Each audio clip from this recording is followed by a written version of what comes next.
यूँ तो हम ऐसे देश में रहते हैं जहाँ आए दिन बहुत से विवाद चलते रहते हैं।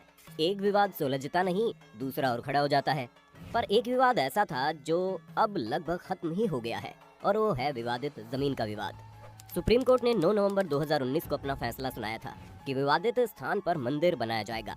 इस दौरान कोर्ट के सामने मंदिर और मस्जिद को लेकर नए से लेकर पुराने तक सारे राज बताए गए। उन्हीं राज में से एक सच ऐसा सामने आया था जो शायद पूरी दुनिया से छुपाया गया। इसके बारे में जिसको पता भी था वो गलत ही पता था।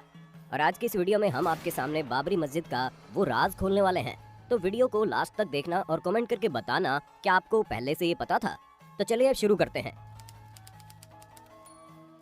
आपको बाबरी मस्जिद का सच तो बताएंगे, पर उससे पहले थोड़ा सा बाबर के बारे में जान लेते हैं कि ये था कौन जिसके नाम पर ये मस्जिद बनी थी। बाबर भारत के पहले मुगल सम्राट थे जिनका पूरा नाम जहीरुद्दीन मोहम्मद बाबर था। जहीरुद्दीन मोहम्मद बाबर 14 फरवरी 1483 को अंदीजान में पैदा हुए, जो फिलहाल उज्बेकिस्तान का हिस्सा है। मुगल साम्राज्य के सम्राट बाबर फरगाना घाटी के शासक उमर शेख मिर्जा के सबसे बड़े बेटे थे। पिता की मौत के बाद महज 11 साल की उम्र में ही इन्हें राज्य की जिम्मेदारी सौंप दी गई और उन्हें कम उम्र में ही सिंहासन पर बैठा दिया गया। इसकी वजह से इन्हें अपने रिश्तेदारों के विरोध का सामना भी करना पड़ा था। छोटी सी उम्र में ही बहादुर योद्धा ने अपने क्षेत्रों का विस्तार करने के लिए सैन्य अभियानों की शुरुआत कर दी थी।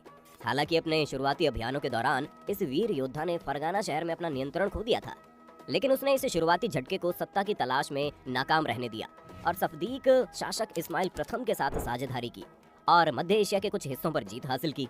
आखिरकार उन्होंने भारतीय उपमहाद्वीप पर अपनी नजरें गड़ाई और इब्राहिम लोदी द्वारा शासित दिल्ली सल्तनत पर हमला कर दिया और इब्राहिम लोदी को पानीपत की पहली लड़ाई में हरा दिया। और इसी के साथ भारत में मुगल साम्राज्य की शुरुआत हुई। इसके बाद उन्हें जल्द ही मेवाड़ के राणा सांगा के विरोध का सामना करना पड़ा, जिन्होंने बाबर को विदेशियों के रूप में माना और उन्हें चुनौती भी दी। लेकिन फिर बाबर ने खानवा की लड़ाई में राणा को हरा दिया। आक्रमणकारी हो या विजेता, लेकिन ऐसा लगता है बाबर के बारे में आमतौर पर लोगों को सही जानकारी ही नहीं है। मुगल सम्राटों में अकबर और ताजमहल बनवाने वाले शाहजहां के नाम सबसे ऊपर आते हैं। लोग सिर्फ उन्हीं के बारे में कुछ अच्छी जानकारी रखते हैं। बाबरी मस्जिद से शुरू होती हर बात बाबर द्वारा मंदिर तोड़ के मस्जिद बनाने की घटना पर खत्म होती है। ज्यादातर लोग इसे बाबर का कारनामा मानकर उसके खिलाफ हो जाते हैं, लेकिन बहुत कम लोगों को पता है कि मस्जिद बाबर ने बनाई ही नहीं थी। जी हाँ, आपने बिल्कुल सही सुना, बाबरी मस्जिद बाबर ने बनवाई ही नहीं थी। अब आप सोच रहे होंगे जब इसका नाम बाबरी मस्जिद है तो फिर अब ये माजरा क्या है। तो चलिए हम बताते हैं। बाबरी मस्जिद असल में बाबर की सेना के एक जनरल मीर बाकी ताशकंदी ने बनवाई थी। मीर बाकी ताशकंद का रहने वाला था। बाबर ने उसे अवध प्रांत का गवर्नर बना के भेजा था। बताया जाता है कि पानीपत की पहली लड़ाई में विजय के बाद बाबर की सेना ने जब अवध का रुख किया तब बाबर आगरा में रुक गया था। उसने मीर बाकी को कमान सौंप दी थी। जिस मस्जिद पर सदियों से विवाद जारी है वो भी असल में मीर बाकी ने ही बनवाई थी और बाबर को खुश करने के लिए उसे बाबरी मस्जिद का नाम दे दिया। अब कुछ लोग ये भी कहते हैं कि इस मस्जिद को बाबर के हुक्म पर ही बनवाया गया था। बात चाहे कुछ भी हो, पर दोनों स्थितियों में बात सामने आती है कि बाबर का उस मस्जिद की तामीर में फिजिकली कोई रूल नहीं था। अब आपको एक और दिलचस्प बात बताते हैं। जिस बाबर को खुश करने के लिए मीर बाकी ने इस मस्जिद का नाम बाबरी मस्जिद रखा था, उसी बाबर ने उसे अपनी सेना से निकाल दिया था। जनवरी फरवरी 1526 में बाकी को लाहौर के पास दिबलपुर का क्षेत्र दिया गया और बल्ख, जो कि अब अफगानिस्तान में है, वहाँ एक विद्रोही को वश में करने की जिम्मेदारी दी गई। यहाँ से वापस आने के बाद बाकी को जिन तिमूर सुल्तान के नेतृत्व में 6-7 हजार सैनिकों का कमांडर बनाया गया। इसके बाद 1528 में इस सेना को एक अभियान पर चंदेरी भेजा गया।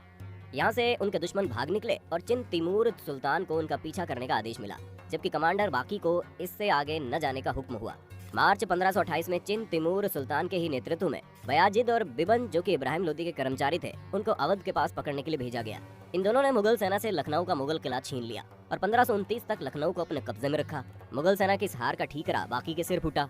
उस वक्त लखनऊ किले की जिम्मेदारी बाकी के कंधों पर थी, लेकिन बाबर हार मानने वाला नहीं था। उसने कुकी और अन्य के नेतृत्व में और सेना भेजी। बयाजिद और बिबन को जब और सेना के आने की भनक लगी तो वो लखनऊ से भाग निकले। लखनऊ किले को कुछ समय के लिए खो देने और बाकी के उस पर कब्जा न रख पाने की वजह से बादशाह बाबर उससे बहुत नाराज था।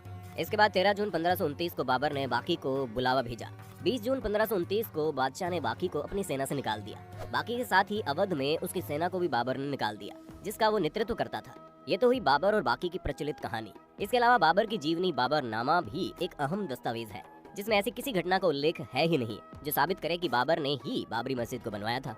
एक और तर्क ये भी आता है कि तुलसीदास ने भी कभी ऐसी किसी घटना का जिक्र नहीं किया है।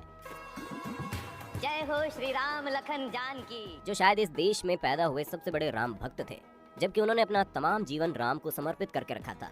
उन्होंने भी जो लिखा सिर्फ राम के नाम लिखा। उनके लेखन से भी बाबरी घटना नदारद होने के गहरे निहितार्थ है।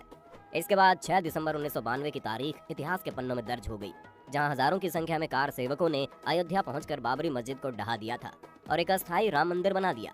इसके बाद से पूरे देश में चारों ओर सांप्रदायिक दंगे होने लगे। इसमें करीब 2000 लोगों ने अपनी जान गंवाई। अब सुप्रीम कोर्ट के फैसले के बाद विवादित जमीन पर राम मंदिर बनने का फैसला हुआ है, जिसका काम शुरू हो गया है। दोस्तों, यहाँ हम ना तो विवाद को लेकर कोई तर्क दे रहे हैं, ना ही किसी की भावनाओं को ठेस पहुंचाना हमारा मकसद है। यहाँ हम महज एक फैक्ट एस्टेब्लिश करना चाहते हैं कि बाबरी मस्जिद के निर्माण का काम बाबर का नहीं बल्कि मीर बाकी का था। ये तो था हमारा एनालिसिस।